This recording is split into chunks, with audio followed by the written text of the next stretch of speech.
예, 안녕하십니까. 오늘은 그 웨슬리 토파보기 제4장 올더스 게이트에서 만난 하나님. 이게 이제 우리가 매월 5월 네 번째 주죠. 근데 사실은 이제 이 현상이 나타난 게 이제 웨슬리가 하나님을 나름대로 인격적으로 만났다. 그리스도에 대한 인격적 만남이죠. 근데 그것이 이제 1738년 5월 24일 날 일어났다. 이제 그런 내용입니다. 이제 날짜까지다 이렇게 얘기를 하는데요. 그래서 이제 이 올더스 게이트에서 어떻게 그가 변화됐는가 이 이야기입니다. 올더스 게이트에서 만난 하나님 이전에 우리가 항상 도와야 될 것은 그가 조지아에서 선교를 실패했다는 거죠. 그리고 이제 오늘도 여러분이 이제 제4장 올더스 게이트에서 만난 하나님, 제가 이제 여기서 다루고 있지는 않았지만 여러분 찾아보면 웨슬리를 강대상에 세우지 않아요. 세우지 않겠다는 교회가 늘어나. 그러니까 이제 우리 같이 이제 뭐 지금은 담임 목회자다 그래서 목사가 한 곳에서 오랫동안 목회를 하지만 보통 이제 옛날에 우리가 감리교 파송제 할 때도 아마 한번 2년마다 한 번씩 아마 리뉴얼을 했었나 그래요. 지금도 형식상으로는 1년마다 한 번씩 교단에서 파송된다 뭐 이런 표현들을 쓰는데 지금 뭐 이게 현실성이 떨어지죠. 근데 우리나라도 파송을 했었을 때 그때 이제 제가 알기로는 아마 그 4년마다 많이 돼도 4년마다 한 번씩 이게 돌아갔을 텐데 근데 이제 그때도 보면 그 옛날에 파송제가 있었을 때도 보면 예를 들어서 큰 교회들 뭐 정동교회나 상동교회나 그런 교회는 파송을 하지 않았다 해요. 그때는 이제 거기서는 청빙을 했다고 합니다. 그때조차도 지금도 성공의 주교자 성장 모든 성공회는 다 파송인데 저기 서울에 있는 성공의 주교자 성당은 청빙을 합니다. 이제 그렇게 돼 있어요. 이제 저러다가 사람들이 세력이 커지면은 이제 청빙 중심으로 되는 거죠, 이제. 네. 근데 여하간에 웨슬리가 파송하는 순회 그거였잖아요. 신부였잖아요. 성공의 신부였는데 강대상에 안 세웠다는 거예요. 그러니까 이제 나름대로 여러 가지로 이제 믿음의 위기도 있었고 본인이 가지고 있었던 그러니까 잘 파악했던 거죠. 나는 믿음이 없었다 하는 그런 이야기를 하고 있는 겁니다. 목회자가 이제 믿음이 없어. 자기는 이제 믿음이 좋은 줄 알았는데 사실은 믿음이 없었다. 그런 얘기예요. 그러니까 오늘은 이제 주로 올더스 게이트에서 만난 하나님이니까 믿음에 관해서 그렇게 말씀을 드리겠습니다. 여러분들 이렇게 쭉 보시면 지금 여기 뒤에 있는 교회가 이제 웨슬리가 그 올더스 게이트 교회예요. 웨슬리가 갑자기 이제 마음이 따뜻해졌다 하는 경험을 했던 그 올더스 게이트 교회고 거기에 이제 이 부분 여러분들 이게 있습니다. 제가 이제 가끔 설교할 때도 여러분한테 보여드렸는데 여기에 이제 probable site where on May 24, 1738. 그러니까 이제 이게 1738년 5월 24일 아마도 이제 웨슬리가 probable site예요. 정확한 위치가 아니라 아마 이제 이쪽에 웨슬리가 있었던 그 지역이었다. 그래서 felt his heart strangely warmed. 그가 이제 이렇게 마음이 갑자기 따뜻해지는 이상하게 따뜻해지는 경험을 했었던 이 probable site라는 거예요. 그쪽 지역이었다는 거죠. 그러니까 여기 안에 있습니다. 이 교회 안에. 그래서 this experience of grace was the beginning of Methodism. 바로 이 은혜의 체험이 was the beginning of Methodism. 감리교의 시작이었다는 거예요. 감리교의 시작은 그럼 뭡니까? 체험에서 나오는 거예요. 체험에서. 그러니까 이제 뭐 아마 모라비안도 이제 체험적인 얘기를 많이 하다 보니까 이제 모라비안하고 가까워진 거고 칼베이니스트들하고 웨슬리하고 가까워지지 않았던 게 뭐냐면 그쪽에서 체험 얘기 안 하거든요. 예정이고 거기는 교이고 막 이렇거든요. 그러니까 이제 이게 체험이에요. 근데 이제 실질적으로 서양에서 많은 사람들이 지금 막 불교나 힌두교나 이런 명상 종교 쪽으로 사람들이 아주 매료를 느끼고 있거든요. 그러니까 주로 영성이다. 이 사람들이 영성이다 그러면 그쪽이에요. 그래서 뭐 뉴에이지즘이다. 이 이야기는 뭐냐면 뭐 여러 가지 그 요소들이 하도 많지만 거기에 대해서 그 중에 한 요소는 뭐냐면 서양인들이 이해하는 불교나 힌두교입니다. 그게 이제 뉴에이지예요. 그러니까 이제 이 정도의 매력을 느끼는 이유가 뭐냐? 체험이기 때문에 그래요. 불교에서는 깨달음이라는 표현을 쓰잖아요. 깨달음이 100% 체험이잖아요. 근데 특별히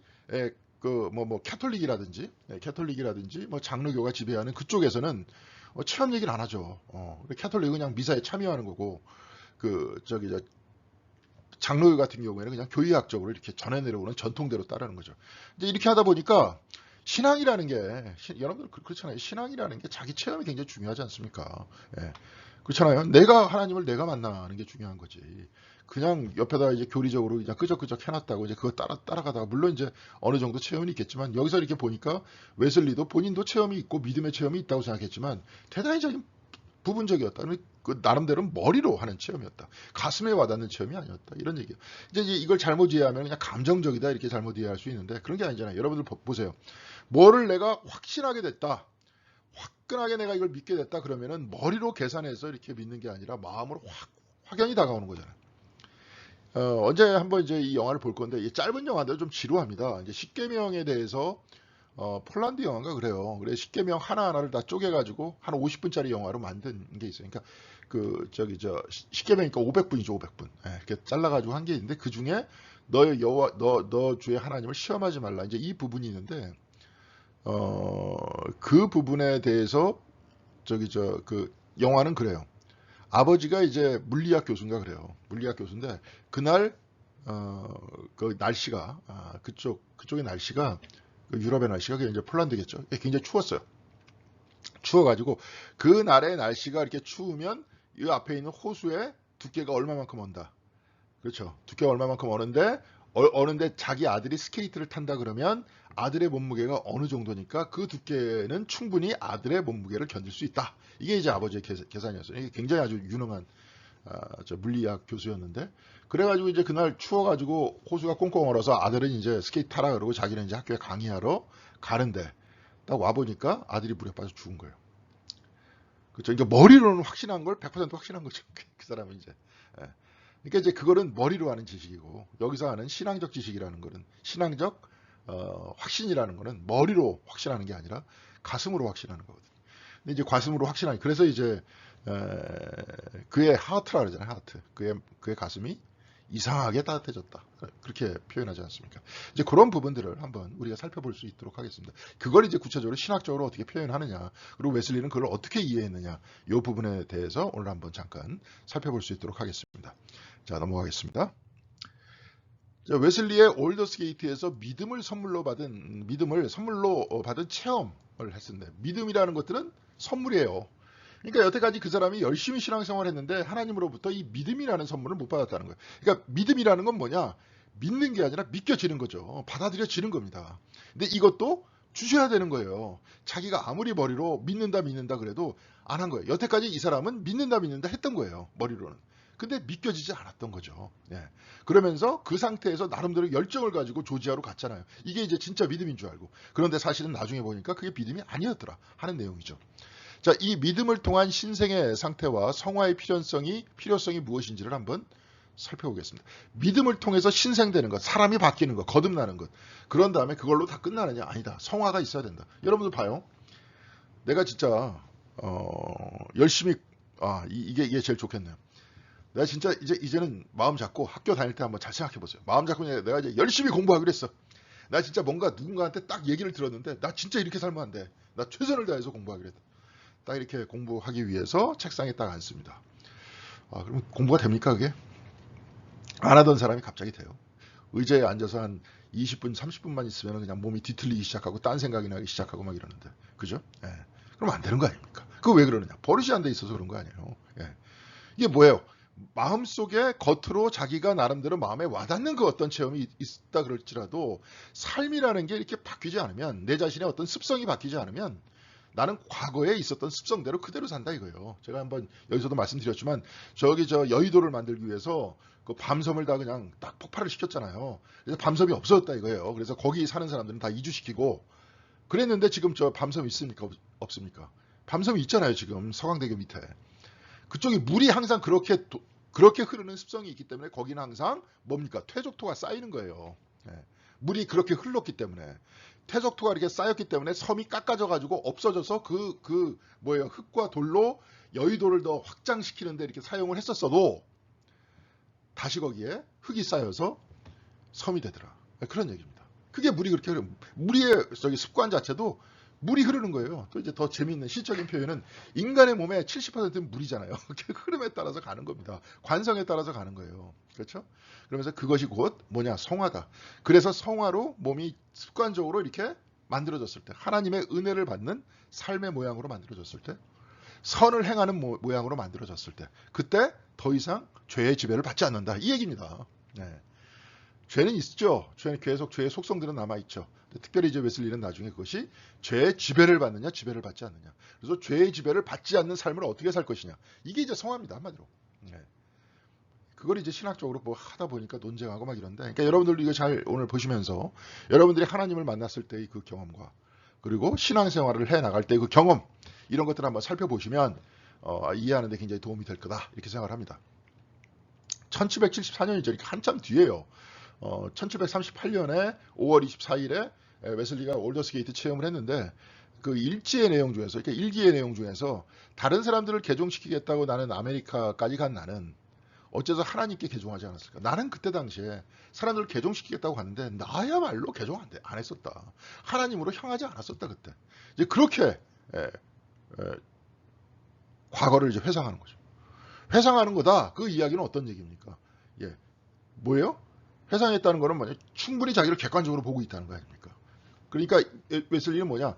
자기는 아직도 기독교인이 아니었다는 거예요. 개종하지 않았다, 이런 걸 보니까. 예. 그때까지도 나는 아들의 신앙이 아니고 종의 신앙을 가지고 있었다. 그러니까 아들의 신앙이 진짜 기독교인이다, 이런 얘기 할 수 있겠죠. 종의 신앙을 가지고 있었다. 수동적인 신앙을 가지고 있었다. 종은 시키는 거 하는 거잖아요. 아들은 자발적으로 하는 거 아닙니까? 네. 그런 신앙을 가지고 있었다, 이 얘기예요. 1738년의 경험을 후에 기록한 회고를 통해 1738년의 회심 역시 미숙한 것이었음을 이야기하는데, 이때 당시 여기서도 이제 여러분들 보면 아시겠지만 이때 당시에 뭔가 따뜻해지는 경험을 했는데, 그래서 그리스도께서 진짜 나를 위해서 죽으시고 나의 죄를 가지고 가셨다는 것들을 내가 마음속으로 믿게 됐다, 그런 얘기. 이 얘기가 뭐냐? 인격적으로 만났다는 거예요. 그리스도의 십자가를 통해서 나를 이렇게 사랑하시는 그리스도를 인격적으로 만났다는 거예요.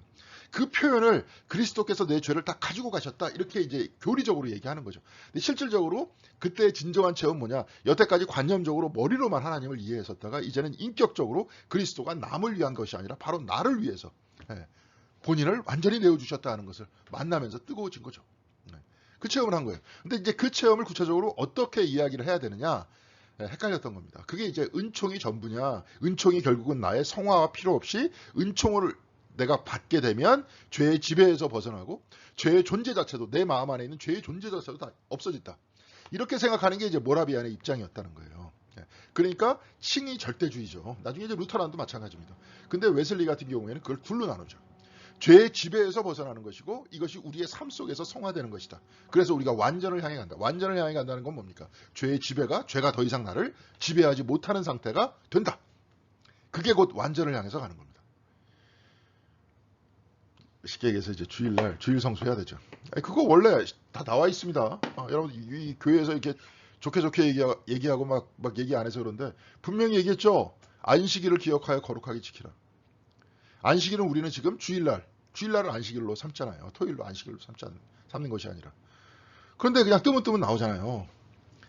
그냥 생각나면 한 번씩 나오고 그냥 헌금 내면은 교인으로서 의무 다 하는 거고. 그거는 내가복음입니다. 내가복음. 성경에 그렇게 안 나와 있어요. 그게 뭐예요? 죄의 지배 아래에 있는 겁니다. 쉽게 얘기해서.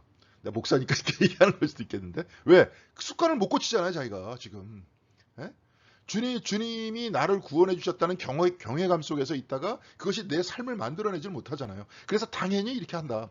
이제 여기서도 이제 제가 좀 이렇게 자유롭게 이야기하는 분위기이기 때문에 제가 이제 언제 한번 우리 교인들하고도 이슬람에 대해서 이해하기 위해서 그 이슬람 문화 기행 해가지고 EBS에서 5개짜리 그 터키라든지 이제 이슬람 문화, 그러니까 편견 없이 보기 위해서 저 사람들이 어떻게 신앙생활하느냐 보기 위해서 그거 있습니다. 그거 한번 이제 보면 좋을 것 같은데, 거기에 터키에서 어떤 그 대학생이에요. 여자 아주 그 매력적으로 생긴 예쁘게 생긴 대학생인데 그 모스크로 들어가가지고 기도하러 가더라고요. 하루에 5번 갑니다. 5번 가는데 그 기자가 물어봤어요. 하루에 5번은 좀 많지 않냐? 그러니까 그 사람이 뭐라고 얘기하냐면, 하나님께서, 그건 이제 알라가 하나님이잖아요. 하나님께서는 이 우주를 창조하시고 나도 지금 창조하시고 나에게 계속 생명을 주고 계신데 하루에 5번 기도드리는 게 이게 뭐 대수냐, 이렇게 얘기하더라고요. 신앙생활 열심히 하잖아요, 그렇게 그 사람들은. 그러니까 우리도 마찬가지입니다. 하나님이 천지를 창조해 주셨다, 아들까지 주셔서 나를 구원해 주셨다, 그렇게 감사해서 거기에 대해서 감격해서 예배를 드리면서, 그러면서 동시에 나의 습관과 삶을 만들어가면서 나의 삶 전체를 바치는 것, 이것이 기독교인의 삶이잖아요. 그런데 이제 자기 멋대로 이렇게 얘기합니다. 뭐 어쩌고 그러면서 그것이 마치 또 세련됐다는 식으로. 성경에 그런 얘기 없습니다. 하여튼 그런 얘기예요. 지금 여기서도 얘기하는 게 뭐냐면, 알기 쉽게 제가 여러분들한테 이렇게 말씀드렸습니다. 이게 뭐냐면 여전히 미숙했다 그러면서 이렇게 그 칭의와 성화를 통해서 내가 죄의 지배를 벗어난다 하는 것들을 완전하게 내가 이해하지 못했다. 그런 얘기입니다. 자, 그래서 1738년이 분명히 전환점이 됐는데, 이 전환점이라는 건 뭐냐면은 하나님께서 믿음을 선물로 주셨다. 내가 그리스도를 통해서 구원받았다. 그리스도와 내가 인격적으로 만났다는 것을 내가 그 순간에 받아들였다는 거예요. 이런 얘기입니다. 자, 헤른 후트, 우리가 이제 묵상집을 계속 돌립니다. 모라비안 묵상집을 돌리는데 웨슬리한테 이렇게 일정 부분 영향을 줬죠. 그죠? 좀 이따가 이제 제가 볼 겁니다. 이제 만인 구원론 얘기하고 막 이럴 때 선행 은총 얘기하면서 이게 또 켈트 형성이 웨슬리한테도 일정 부분 영향을 줬다. 그러니까 그거 중심으로 또 웨슬리의 만인 구원론, 선행 은총이라는 것들을 포함하면서 이제 켈트 형성 중심으로 생태 형성을 끌어들이면서 우리가 감리교의 어떤 새로운 신학을 만들면서 새로운 형성 운동을 할 수 있겠죠. 이제 그렇게 할 수 있는데, 헤르누트 출신의 모라비안 페터 벨러우와 만났습니다. 만났는데 그 사람은 웨슬리한테 좀 세게 얘기했다. 계속 믿음에 대해서 방황하고 있으니까 내 형제여 내 형제여 당신은 당신의 철학을 깨끗이 비워야 됩니다. 가지고 있는 당신의 모든 사상을 다 비워야 된다는 거예요. 네. 그런 얘기예요. 깨끗이 비워야 그리스도께서 들어가신다. 막 이렇게 얘기했다는 거예요. 우리가 알고 있는 전형적인 이제 과거의 믿음 좋은 사람의 이야기죠. 근데 이제 자기가 설교를 하려다 보니까 자기가 믿음이 부족한 내가 어떻게 믿음에 대해서 설교를 할 수 있겠느냐. 웨슬리가 얘기하니까 그 사람이 이렇게 얘기했대요. 믿음을 가질 때까지 믿음에 대해서 설교하십시오. 그리고 나서 믿음을 가졌으면 믿음을 가졌기 때문에 믿음에 대해 설교하라. 나름대로 굉장히 위로의 말씀을 해준 거예요. 궤변 같지만 사실은 내가 계속 믿음에 대해서 얘기를 해야 내가 믿음을 갖지 않겠느냐. 네. 그리고 믿음을 가졌으면 나중에 그 확신을 가지고 믿음에 대해 설교해라. 이제 그런 얘기입니다. 그런 얘기에 이제 많은 위로를 받았다 그래요. 그러니까 벌써 헤르누트 출신의 모라비안 페터 벨러라는 사람한테, 독일 사람인데 영향을 받잖아요. 네, 지금. 그러면서 이제 감리교 영성과 웨슬리의 영성이 지금 막 만들어져 가는 거죠. 웨슬리는 지적인 믿음, 머리로는 이해하고 있었으나 그것이 마음에 와닿지 않았다는 겁니다. 그러니까 이제 여러분들 이거 잘 파악해야 돼요. 머리로 뭐 그렇구나, 그렇겠구나 하는 거예요. 지식이 많은 사람을 욕하는 게 아니라. 근데 옛날에 막 부흥사들이 뭐 지식이 많은 사람이 이제 욕하는 거죠. 본인들은 책을 그만큼 안 읽었으니까. 이게 머리로 이해한다는 건 뭐냐면 뭐 그렇겠구나. 뭐 이제 모세 출애굽 사건 뭐 이렇게 쭉 보면서 백성들을 데리고 말이지 저쪽으로 가가지고 하나님 체험을 했다. 뭐 거기 있는 사람은 그럴 수도 있겠지. 근데 이것이 자기 얘기가 안 됐을 때는 머리로 이해하는 거라는 거예요. 가슴으로 이해하는 건 뭐냐? 이게 내 얘기가 돼야 되는 거예요. 내 얘기가. 네? 광야를 향해서 나가는 거, 내가 그 고센 땅이라는 게 그 비옥한 삼각주 지역이었거든요. 삼각주를 떠나가지고 그 뭡니까? 어디로 갑니까? 시나이 반도, 거기가 가장 척박한 그 남 예멘 지역이 우리 이 지구상에서 가장 척박한 뭡니까? 그 사막 지역이에요. 사하라 사막보다 더 척박한 지역입니다. 그렇게 척박한 지역에 하나님 손 붙들고 이제 그 믿음으로 살아가겠다. 그런 공동체잖아요. 이제 그렇게 새로운 공동체가 만들어진 거잖아요. 세상을 바라보지 않고 하나님만 바라보고 살겠다. 그래서 하나님이 먹여주시잖아요. 예? 믿음 갖고 살다 보면 난 안 굶어. 하나님께서 다 먹여 살려주셔. 예? 그러면서 하루하루 어떻게 합니까? 말씀을, 거의 계명이잖아요. 십계명, 말씀을 지켜나가면서 난 살 거야. 손해보더라도 하나님께서 먹여주셔. 이런 거 아닙니까? 예? 그러면서 실질적으로 진짜 내 집에 양식이 떨어지지 않고 내 삶이 진짜 뭐예요? 하나님과 더욱더 가까워지면서 삶 속에서 늘 기쁨의 상태에서 하나님을 만나. 이게 가슴으로 만나는 거죠. 삶 속에서 만나는 거죠. 그러라는 얘기입니다. 그러라는 얘기. 성경책 얘기 그냥 뭐 그랬구나. 뭐 성경 퀴즈식으로 옛날에 그랬다 그러지. 다윗왕 어때? 무슨 일이 일어났고 무슨 사건이 일어났고. 그게 뭐가 중요합니까? 그거 알아봐야. 그게 내 얘기가 돼야죠. 이제 이런 얘기예요. 이것이 마음에 와닿지 않았다. 그래서 즉각적인 믿음이라는 표현을 써요. 마음에 가닿는 믿음. 즉각적인 믿음이요. 내 삶이 되니까 즉각적인 믿음이 되죠. 성경의 얘기가 이용도 목사는 그렇게 예전에 얘기했어요. 성경의 말씀이 성경에 쓰여졌다고 진리가 아니라 내 신앙생활의 사실이기 때문에 진리다. 그런 얘기 하잖아요. 그러니까 여기서 마음에 가담 이게 뭐냐? 깨달음이잖아요. 믿음이 깨달음으로서의 믿음이 있다. 한번 이제 언제 한번 이렇게 볼 겁니다. 오강남이라는 분이 쓴 책 깨달음으로서의 믿음. 그러면서 종교 이제는 깨달음이다. 이렇게 얇은 책 썼어요. 하루 만에 다 읽을 정도로 쉬운 책입니다. 그러니까 종교가 과거와 같이 그냥 성경책이 있기 때문에 믿습니다. 아멘. 그리고 나한테 복 주시겠습니다. 이거는 이제 표충 종교고, 깨달음으로 내 삶 속에서 그것이 깨달음으로 인해서 내 마음에 와닿아서 웨슬리처럼 확신이 돼서, 예, 그래서 내가 이제는 더 이상 과거와 같이 살지 않겠다. 이게 이제 그 심층적인 기독교인의 모습이라는 거죠. 우리가 지금 우리 시대에 필요한 사람이 뭐냐, 이런 사람들이에요. 깊은 사람들입니다. 예. 표충적인 뭐 기독교인들이 이 세상에 넘쳤어요. 넘쳤어도 세상 안 바뀌잖아요. 제일 중요한 게 뭐냐면 심층적으로 사는 사람입니다. 뭐 세상을 바꾸기 위해서뿐만이 아니라 뭐 그래서 신앙생활 하는 게 아니고, 내가 진짜 이 깊이에서 하나님을 만나겠다. 그래서 기독교 신앙이 내 삶이 되겠다. 이제 그런 얘기죠. 자, 속량의 즉각적인 본성, 인간의 노력, 욕망, 의지가 아니라 하나님만 하실 수 있는 변화. 이제 이거예요. 그러니까 여태까지 웨슬리가 이제 거꾸로 이해했다 그랬잖아요. 성화가 먼저였고 나중에 칭의가 없는 상태에서 율법적으로 살았다는 거 아니야. 성화의 태도를 가지고.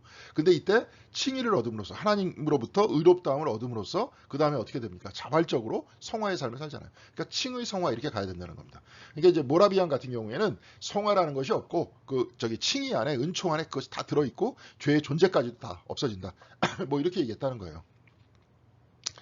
자, 그래서 모든 사람이 하나님만 할 수 있는 변화이고, 모든 사람이 다시 태어난다. 이제 신생. 이것이 곧 칭의의 모습이다. 이제 이런 얘기고요. 웨슬리가 윌리엄 로하고도 이제 알게 됐다 그랬잖아요. 근데 윌리엄 로의 관계하고도 절연을 했다. 근데 이 책은 이제 일방적인 거지만 윌리엄 로의 어떤 책도 굉장히 아름답습니다. 근데 웨슬리가 볼 땐 윌리엄 로가 자기의 스승뻘 됐는데 자기 자신이 지금 믿음이 있는지 없는지도 몰랐다, 이 사람이. 그러니까 당신의 믿음을 내가 인정할 수 없다, 이런 얘기입니다. 그래서 믿음이 구원을 가져올 뿐 아니라 하나님께서 값없이 주시는 선물됨이라는 것이 곧 믿음입니다. 그러니까 나는 여태까지 억지로 믿으려고 해서 안 믿어졌는데, 그래서 내 생활을 억지로 바꾸려고 해도 안 바뀌어졌는데 나중에 내 안으로 들어와서 받아들이게 되더라. 그러면서 내 삶이 자연적으로 바뀌더라, 이런 얘기죠. 그래서 머리로만 살아가는 사색적이며 개념적이고 오만한 그림자였다는 거예요. 자기는 머리로만 그렇게 했다는 거예요. 그러나 진정한 믿음이란 예수의 피로 살아있고 의롭다 칭하는 믿음입니다. 이게 뭐냐면 인격적인 만화, 인격적인 예수의 피와 뭐 저쪽 이렇게 상징적으로 얘기하는 게 다 예수와 인격적으로 마음에 와닿는 거예요. 아, 예수께서 나를 위해서 본인이 내려놓으셨구나. 이제 그런 얘기입니다. 그리고 사색적이며 관념적인 그림자적 기독교가 아닌 예수의 피로 살아있고 의롭다가 칭하는 믿음을 지닌 하나님의 아들, 딸의 믿음이다. 이제 그런 얘기입니다. 예, 여기 한번 보겠습니다.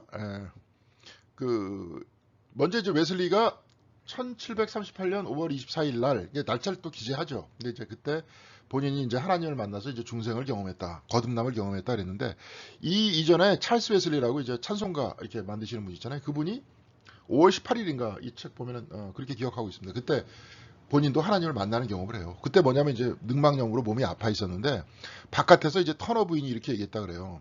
돌봐주시는 분이. 나사렛 예수의 이름으로 일어나 믿으라. 그리하면 내가 모든 병이 나음을 얻으리라.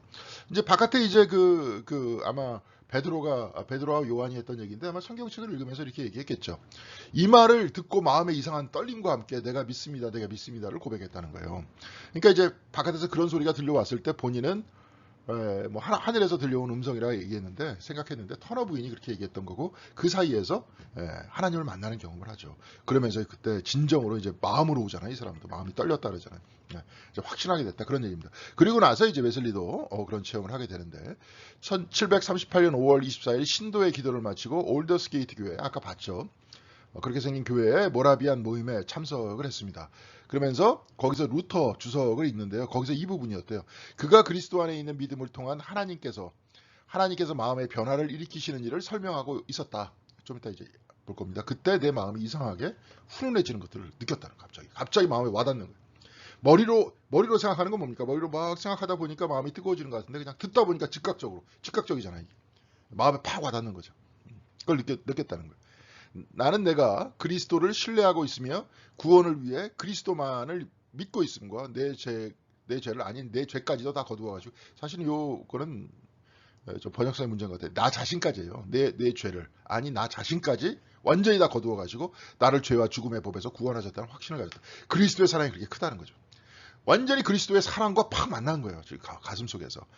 그래서 내가 바로 그 사랑을 내가 지금 붙들고 있고, 그것이 곧 믿음의 곧 은혜를 받는 그 중심이다. 이런 것들을 아주 사무치게 그때 받아들였던 거죠. 그래서 가슴이 뜨거워졌다는 거예요. 웨슬리가 들었던 로마서 서문은 뭐냐면 그리스도께서는 요한복음 16장 8절에서 9절에 그분이 오시면 보혜사 성령님이시죠. 죄와 의의 심판에 대해서 세상이 생각하고 있는 점을 깨우쳐 줄 것이다. 죄에 대하여라고 한 것은 사람들이 믿지 않았기 때문이다라고 하였다. 불신앙은 모든 죄의 뿌리요 수액이며 최고의 기도래. 오히려 불신앙이 죄의 뿌리라는 거예요. 그렇지만 수액이며 기도라는 거예요. 왜? 그리스도의 은혜는 어디예요? 죄가 넘치는 곳에 넘치잖아요. 이게 특별히 로마서에 그렇게 나와 있잖아요. 죄가 더한 곳에 은혜가 더 넘치게 돼 있어요. 그러니까 본인이 웨슬리가 그랬다는 거 아니에요. 나는 죄인이었고 나는 믿음이 없었고 불신앙 안에 있었고 그렇지만 바로 이렇게 불신앙적인 나의 삶의 한복판에 바로 그 자리에 은혜가 더욱더 넘친다. 그리스도께서 그를 더욱더 사랑하신다. 내가 불신앙이기 때문에 내가 죄를 많이 졌고 내가 신앙이 없기 때문에 하나님께서 날 버렸을 거야. 난 신경 안 쓰실 거야. 이렇게 생각을 했는데 바로 그 자리에 은혜가 더 크게 임한다. 이게 오히려 거꾸로 최고의 기도다. 이렇게 얘기하잖아요. 웨슬리는 이제 그 부분이 아마 이제 마음에 와닿지 않았나. 제가 볼 때는. 그 순간 하나님께서 나는 하나님의 외곽에 있지 않구나. 내가 버려져 있지 않구나. 그리스도의 십자가 사랑 바깥에 있지 않구나. 나는 다 그리스도 안에 있구나. 나 역시. 그리스도의 사랑 안에 있구나. 이런 걸 깨달았다는 거죠. 예, 그런 얘기입니다. 자, 그래서 나는 이 안에서 지금의 상태와 이전의 상태 사이에 차이를 발견했대죠. 나는 은총 아래뿐 아니라 율법 아래에서 온 힘을 다해 분투하고 있었대죠. 그렇죠? 율법 아래에서. 시간 정해가지고 그냥 몇 시부터 몇 시까지 뭐하고 거기서 진짜 열심을 다해서 내가 분투하고 있었는데 내가 나를 구원할 수 없더라. 바로 이 그리스도의 사랑이 나를 구원해 주신다. 이거죠. 그러나 지금 나는 언제나 죄와 사망의 정복자가 됐다. 내가 정복자가 되는 게 아니라 사실은 죄의 지배에서 벗어나서 누구의 지배 아래 있게 되는 겁니까? 그리스도의 사랑의 지배 아래 있게 됐다. 이 얘기입니다. 지금 무슨 얘기인지 다 알아들으셨을 거예요. 사랑의 지배 아래 있다. 이제는 나는 그리스도와 함께 있다. 내가 죄를 이겨내야지 뭐 이런 게 아니라 그리스도와 함께 있다. 이 얘기예요. 사유의 순서에 있어서 칭의가 신상에 앞섭니다. 이렇게 얘기합니다. 이제 거듭남에 앞선다라는 거죠. 다시 태어남에 앞서는 건 칭의다. 먼저 하나님께서 의롭다고 해주셔야 내가 거듭나진다. 이런 얘기예요.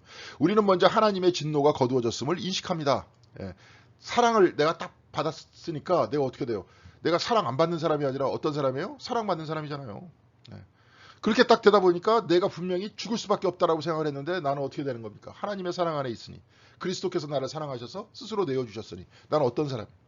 구원 받을 사람 아니에요. 예. 그런 후 그분의 성령이 우리 마음에 역사하기 시작합니다. 그러면서 내가 신생 거듭나기 시작한다는 거죠. 그런 감동이 먼저 마음에 딱 때려졌을 때 그때 내가 바뀌는 겁니다. 예. 그렇게 되는 겁니다. 예. 그래서 신생의 실제적인 변화를 통해 성화로 인도되는 것이라는 거예요. 예. 이게 신생이 뭐예요? 거듭남을 통해서 성화가 되기 시작하는 거예요. 그러면서 내가 이제 그렇게 몸을 만들어 나가는 겁니다. 그 순간에 깊은 감동이 있었어도 여태까지 나를 만들었던 내 몸을 만들었던 습성이 있잖아요. 그 습성을 극복하는 겁니다. 네. 그래서 칭의는 실제로 공의롭고 의롭게 된 것이 아닙니다. 실제로 공의롭고 의롭게 된 것은 어느 정도 칭의 바로 다음에 따라오는 열매로서의 성화이라는 거예요. 그냥 내가 칭의 다음에 성화를 얻어야 되는데 성화 자체가 나를 하지를 못한다. 칭의가 먼저 있어야 된다는 거예요. 그 다음에 신생이 있어야 되고 신생으로서의 성화가 있어야 된다는 거죠. 무슨 말씀인지 아시겠죠? 칭의는 분명히 하나님의 은사이고 전혀 다른 본성에 해당합니다. 그래서 전혀 다른 믿음이 생기기 시작하고 그렇죠? 그 사랑을 받아들이기 시작합니다. 그래서 웨슬리는 하나님의 은총을 은혜와 현존이라는 두 가지 방식으로 이해를 했대요. 은혜로서의 은총이 칭의의 법적인 내용이라면 은혜로서의 은총이 그러니까 은총이 나한테 내렸다는 거예요. 능력을 주시는 현존으로서의 은총이 있다. 이 은총을 두 가지로 나누는 거예요. 하나님께서 현존하신다. 나와 함께 현존하신다는 은총이 있고 첫 번째는 뭐예요? 나한테 부어지는 은총이 있고 사랑이라는 것들이 나한테 들어오고 그 다음에 현존이라는 늘 나와 같이 있는 은총이 있고 그래서 이 현존으로서의 은총이 뭐예요? 성화에 참여하는 은총인 거예요. 하나님이 늘 나와 같이 있으니까 같이 계신 하나님과 함께 하나님과 동행하는 거죠. 그게 성화입니다. 자, 우리 교회 현존기도 하잖아요. 성화로서 하는 겁니다. 자, 그리스도께서 나를 사랑하신다는 그 뜨거운 칭의를 웨슬리와 같이 받았으면 그 다음에 어떻게 해야 되는 거예요? 내 삶을 바꿔놔야 되는 거죠. 예, 곧 뭐예요? 은혜로서의 칭의가 있다면 이제 어느 칭의로 바꿔야 됩니까? 저희 현존으로서의 칭의를 통해서 어떻게 해야 돼요? 성화의 길로 가야 된다. 이런 얘기죠. 이게 신학적인 얘기입니다. 예, 마음에 이해를 하셔야 돼요, 사실은. 그러니까 여러분들 삶에 늘 하나님께서 현존하십니다. 그리고 현존하신 하나님과 동행하신다 이겁니다. 자, 칭의 은총은 두 가지가 있어요. 정가된 은총과 분연된 은총. 이거 이제 감신대 김응호 교수가 맨날 이제 김홍기 교수가 맨날 이 얘기만 했다는데, 전가됐다, imputed, 지금 부어졌다는 거예요. 부어준 거. 분연된, imparted, 내가 이제 가지고 있는 은총이라는 거예요. 전자는 하나님이 의롭다 하심, 하나님께서 주시니까.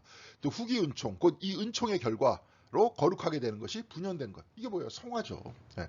분연된 은총으로 내가 살아가는 거죠. 전가된 것은 하나님께서 주시는 거죠. 내가 나를 구원하지 못하죠. 근데 그 은총을 받아서 내가 어떻게 돼요? 거듭나서 내가 성화의 삶을 살기 시작하는 거죠. 그게 곧 분연된 은총이다, 이렇게 표현했던 겁니다. 그게 이제 지금 그렇게만 얘기했다가 나중에 성화라고 이제 딱 얘기를 하는 거죠. 예. 처음에는 전가된 은총, 분연된 은총, imputed, imparted. 그래서 맨날 imputation, impartation 맨날 그렇게 얘기했는데, 그렇게 얘기하면 또 뭐 합니까? 이렇게 본인이 이렇게 살아야지, 그죠? 예. 자, 의롭게 하는 믿음, 그리스도 안에 있는 믿음, 곧 그리스도를 통한 하나님의 진정한 믿음의 대상은 사색적 믿음을 통해서 마음의 성향도 있어요. 이게 마음에 와닿아야 된다, 그런 얘기잖아요. 다 그런 얘기입니다. 이제 여러분 다 이해했어요. 이제 무슨 얘기 하는지 다 알아요, 여러분들이. 그래서 이제 모라비안이 가지고 있는 잘못된 얘기는 뭐냐면, 칭의와 신생은 죄의 능력뿐만이 아니라 죄의 존재까지도 제거된다. 죄가 우리를 지배하는 것뿐만이 아니라 우리 안에 있는 죄의 속성까지도 다 그냥 칭의를 통해서 다 없어진다. 근데 웨슬리는 뭐예요? 이게 그 얘기가 아닙니다. 이제 웨슬리가 여기에 고민을 했었어요. 자기가 그때 그리스도의 사랑을 느꼈는데, 모라비안들은 이것으로 말미암아서 내 안에 있는 죄까지도 다 없어져 버려. 존재도 다 없어져 버려. 이렇게 그냥 화끈하게 얘기했던 거예요. 근데 웨슬리는 그게 아니다. 성화가 있어야 된다. 그렇게 얘기했던 거죠. 그래서 이제 헤르누트의 이제 나름대로 이 의문을 가지고, 나름대로 체험을 했지만 그 의문을 가지고 헤르누트, 이제 저기 독일의 헤르누트에 들어가서 또 다른 모라비안인 크리스천 데이비드와 이야기를 나누는데요. 데이빗과 얘기를 나누는데, 이게 뭐라고 얘기하냐면, 내가 넘어질 만큼 죄의 상처가 나를 찌르고 있기 때문에 나는 여전히 죄를 용서받지 못했다고 두려워하였습니다. 때로 내가 넘어질 수 있다는 아픔이 밀려왔습니다. 죄가 지배하지는 않았어도 죄가 내 안에 남아있고, 그렇잖아요. 여기 있잖아요. 죄가 지배하지는 않았어도 죄가 내 안에, 죄의 존재는 남아있다는 거예요. 죄의 정복을 당하지 않았어도 지속적으로 죄의 유혹을 받고 있다는 거예요. 그러니까 죄가 나를 지배하면서 내가 나로 하여금 죄로 끌고 가는 것이 아니라 이 안에 있는 속성은 남아있다는 거죠. 그렇죠? 그러니까 누구의 지배로 바뀌어야 되는 겁니까? 그리스도의 지배로 바뀌어야 되는 거죠. 그래서 내가 더 이상 죄의 지배가 아니라 그리스도의 지배로 사는 것이다. 난 여전히 죄인이다. 이 안에 죄의 속성은 다 남아있다. 그런 얘기입니다. 어떤 겸손한 얘기인데, 나중에 이렇게 계속 살다 보면 이 안에 진짜 죄의 속성이 남아있나 안 남아있나 잘 모르죠. 그러다가 어느 순간인가 다시 올라올 수도 있죠. 그러니까 이렇게 항상 조심하는 마음 속에서 그리스도의 지배를 받고 사랑의 지배를 받고 살아나가야 된다. 이제 이 얘기예요. 그러니까 그 모라비안 중에서 데이빗 크리스천이라는 사람이 이렇게 얘기하니까 이게 나름대로 이제 정리가 된 거예요, 웨슬리가. 이게 구체적으로 칭의와 성화라는 것들은 어떤 것이냐, 이게 이제 정리가 됐던 겁니다. 그래서 이에 대해서 이제 웨슬리는 이렇게 정리했어요. 나는 이 점에 있어서 새로운 피조물이라고 감히 말씀드릴 수 없습니다. 왜냐하면 다른 욕망들이 일어나고 있기 때문입니다. 그렇지만 이 욕망들이 뭐예요? 나를 지배하진 않아. 이 안에 있는 건 내가 알아. 그렇지만 얘가 나를 지배하진 않는다는 거예요. 지배하면 나를 행동하게 만들잖아요. 그런데 나를 행동하게 만들진 않아. 여러분들, 그러니까 죄 뭐 이렇게 떠오르고 나쁜 생각 떠올라도 그러지 마세요. 그것에 지배를 안 당하면 된다는 거죠. 지배는 누구한테 당해요? 그리스도의 사랑의 지배를 받아야 된다는 겁니다. 이제 그런 얘기예요. 자, 그래서 칭의와 완전한 확신이 아니라 확신이에요. 확신을 하나로 보는 것이 모라비안의 오류였다는 거예요. 칭의와 완전한 성화의 삶을 칭의 안에다 다 집어넣었다. 모라비안만 그런 게 아니라 루트란도 그렇습니다. 그렇기 때문에 이 사람들은 매주 와가지고 똑같은 기도 한다 그랬잖아요. 매주 그냥 회개기도 똑같은 얘기하고. 그러니까 웨슬리가 그것 때문에 성화의 얘기를 강조했다는 거 아닙니까? 그래서 모라비안 오류인데, 이것은 중생과 온전한 성화를 혼돈하는 것이다. 중생, 즉 칭의를 통한 중생과 성화를 통해서 온전하게 내가 그리스도의 지배 아래 있게 되는 것, 이것을 혼돈하는 것이라는 거죠.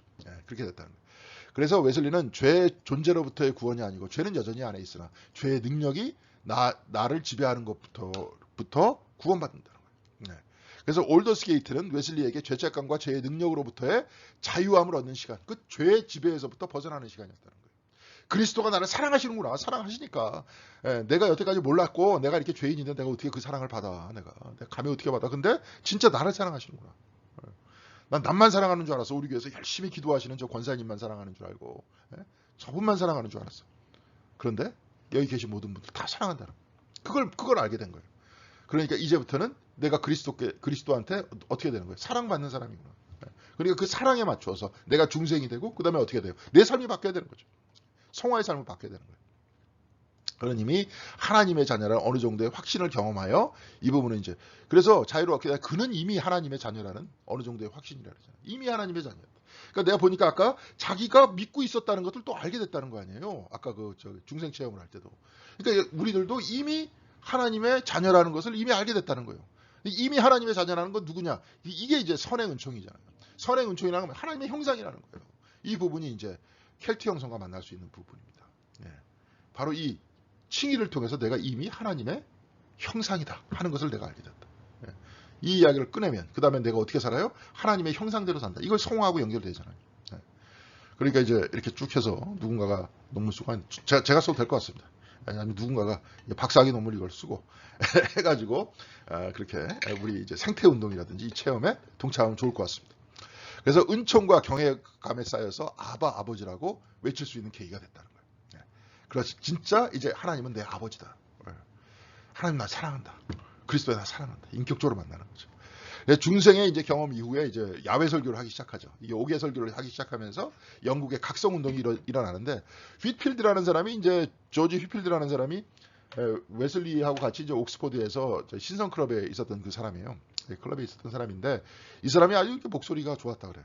그리고 이 사람이 이제 아주 은혜가 충만했기 때문에 이 사람이 뭐 성경 말씀만 읽어도 사람들이 막 눈물을 훌쩍훌쩍 할 정도로 아주 위대한 설교자였다 그래. 근데 이 조지 휘필드라는 사람 뭐냐면 장로교인이었어요. 근데 웨슬리는 뭐예요? 감리교이잖아요. 만인구원론 얘기하잖아요. 그래서 5개 설교에서 웨슬리는 칼뱅주의 예정론을 비난한 편. 이 칼뱅주의 예정론을 어떻게 비난했냐면 제가 한번 그 설교 읽어봤어요. 근데 뭐냐면 부자가 하나님께서 선택해 주셨다는, 돈 많은 사람 하나님께서 선택해 주셨다는 증거잖아요. 그러니까 웨슬리는 뭐라고 얘기하냐면 그럼 가난한 사람은 이 땅에서도 가난하게 살고 고생하다가 죽어서도 지옥 가느냐. 그런 잔인한 하나님은 내가 있어도 안 믿겠다. 있어도 안 섬기겠다. 예. 막 이렇게 이제 막 비난하는 거죠. 이게 이제 하나님을 비난하는 게 아니라 칼빈 예정론을 비난하는 거죠. 그래서 구원이 모든 사람에게 값없이 주어진 것이고 그리스도를 필요로 하는 모든 사람은 구원자에게 나올 수 있다. 누구나 다 나올 수 있다. 나 같은 사람도 나왔잖냐. 웨슬리는 그렇게 본 거죠. 나 같은 사람도 내가 진짜 목사의 집안에 태어나서 막 내세울 것도 많은데 웨슬리는 이제 하나님 앞에서 볼 때는 그건 아무것도 아닌 거예요. 그건.